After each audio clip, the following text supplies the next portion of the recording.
अब सीधा अयोध्या चलेंगे और देखेंगे और सुनेंगे मुख्यमंत्री योगी आदित्यनाथ को। मैं इसके लिए आप सबको, पूरे अयोध्या वासियों को हृदय से बधाई देता हूं और यह अवसर आप सब ने मुझे दिया है, इसके लिए हृदय से भी आभार व्यक्त करता हूं कि इस मूर्ति का अनावरण का कार्यक्रम मैं संपन्न कर सकूं। हम सब जानते हैं भारत दुनिया के अंदर ज्ञान की भूमि है।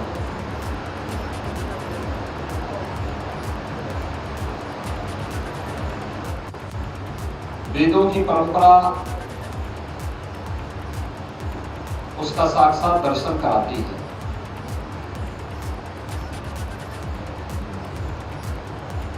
हमने वेदों के मंत्रों को हमेशा अपूर्ण से कहा है।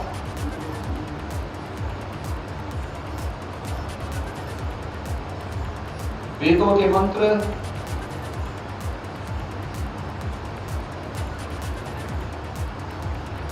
वैदिक मंत्र दृष्टा ऋषियों ने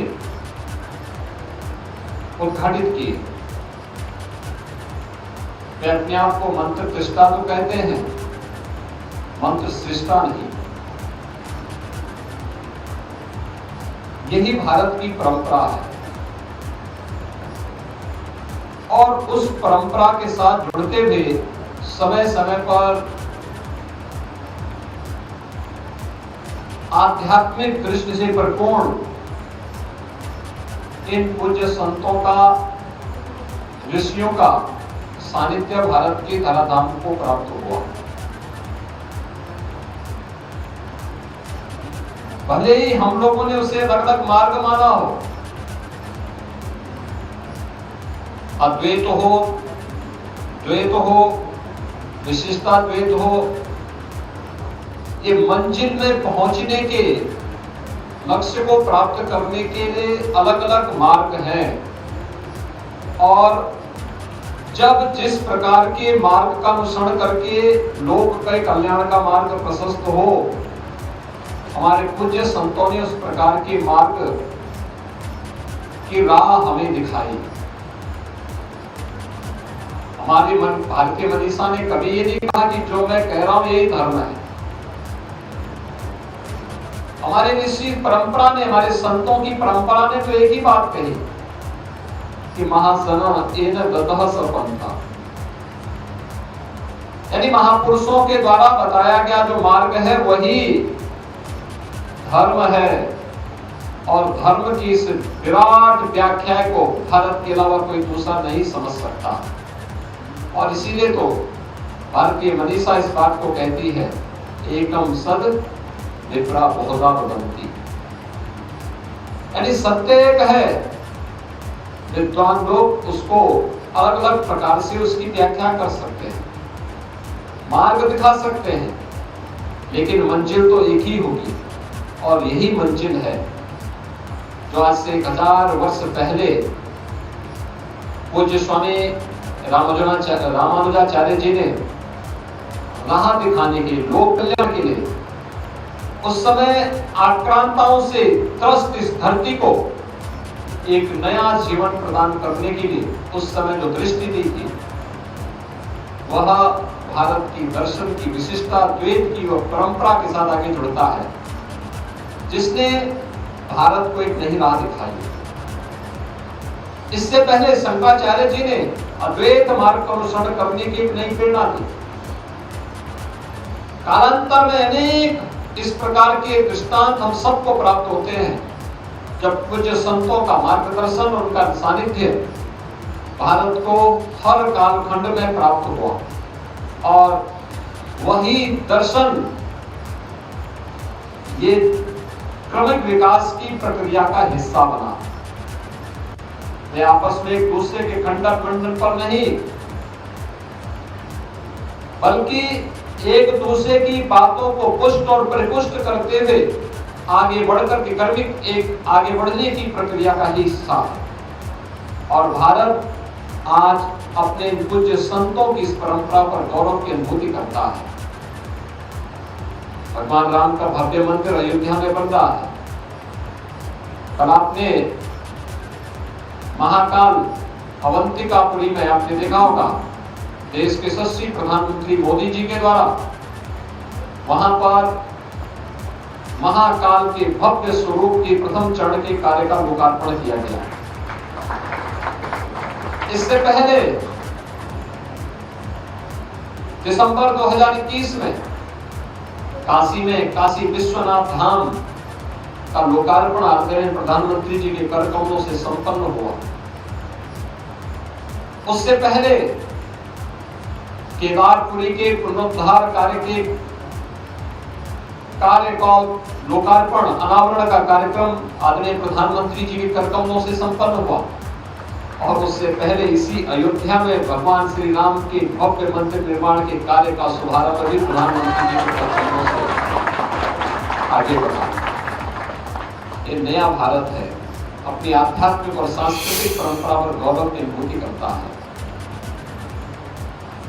हमें अपनी परंपरा पर गौरव की अनुभूति होती है। हमें अपने वेदों पर, अपने उपनिषदों पर, अपने संतों के दिखाए गए वे विभिन्न मार्ग जो आज दर्शन, विभिन्न प्रकार के दर्शन के माध्यम से भारत को आगे बढ़ाने का कार्य करते हैं, एक नई दृष्टि देते हैं, लोक कल्याण के मार्ग पर हमें चलने की प्रेरणा प्रदान करते हैं। ये सभी उसकी प्रेरणा के स्रोत है। उन सब पर हमें गौरव की अनुभूति होती है। और ये मेरा सौभाग्य है कि 1000 वर्ष पहले लोक कल्याण के लिए श्रीमद् भगवत रामानुजाचार्य जी महाराज इस धराधाम पर अवतरित हुए। वे शेषावतार माने जाते हैं और भगवान राम के भव्य मंदिर के पहले उनके अनुज का अवतरण अयोध्या धाम में इतनी भव्यता के साथ हो रहा है। स्वाभाविक रूप से यह हम सब के लिए सौभाग्य की बात है। मित्रों, ये हम सब जानते हैं कि श्री श्री यदुगिरी यतिराजा परंपरा ने न केवल आध्यात्मिक और सांस्कृतिक विरासत को छोड़े बनाए रखा है, बल्कि यह परंपरा यदुगिरी यतिराजा मठ मांड्या कर्नाटक के द्वारा अनेक लोक कल्याणकारी कार्यक्रमों को भी आगे बढ़ाने का कार्य किया जा रहा है।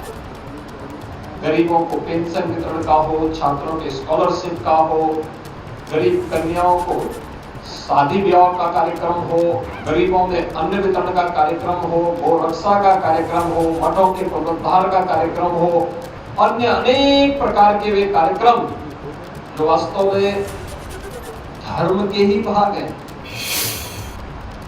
आप देखते रहेंगे, आज से नहीं, प्राचीन काल से ही हमारे मठ और मंदिर अन्न क्षेत्र चलाते रहे हैं, गरीब कल्याण के कार्य करते रहे हैं। भारत की पूज्य संतों की परंपरा है जिसने हमें प्रेरणा दी कि जाति पाति पूछे नहीं कोई, हरि को भजे सो हरि का होई। यही तो भारत की परंपरा है। जब हम इस मार्ग से हटे तो हमें विदेशी आक्रांताओं की उस क्रूरता को भी देखने के लिए मजबूर होना पड़ा। लेकिन जब तक हम अपने पूज्य संतों के मार्गदर्शन में आगे बढ़ते रहे, दुनिया की कोई ताकत भारत का बाल बांका नहीं कर पाई। और यही मैं आज आप सबका आह्वान करूंगा, हम इन पूज्य संतों का अनुसरण करें, उस मार्ग पर चले जो हमें एक नई दृष्टि दे सकती हो, और वह सनातन धर्म की मूल्यों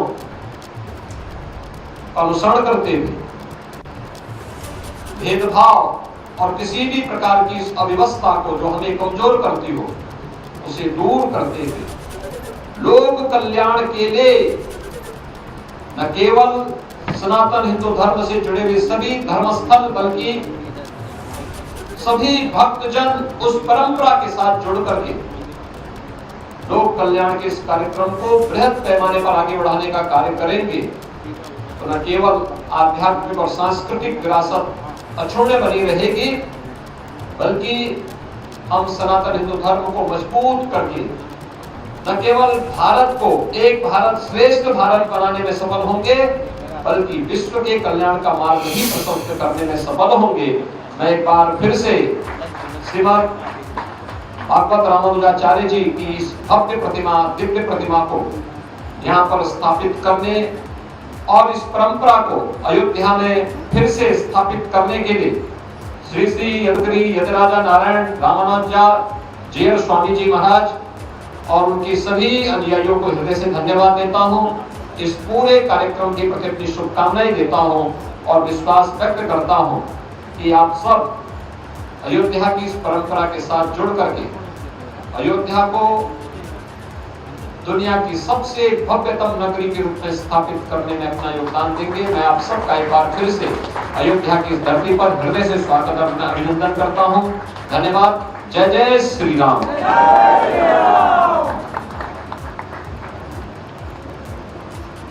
मुख्यमंत्री योगी आदित्यनाथ ने अभी अपनी बात समाप्त की। संत रामानुजाचार्य की प्रतिमा का अनावरण किया। बताया उन्होंने कि भारतीय मनीषा का चिंतन क्या है और संत रामानुजाचार्य का योगदान क्या है आध्यात्मिक जगत में, भारत की सनातन संस्कृति में, और क्यों उनकी मूर्ति का अनावरण वहां पर अयोध्या में हुआ है।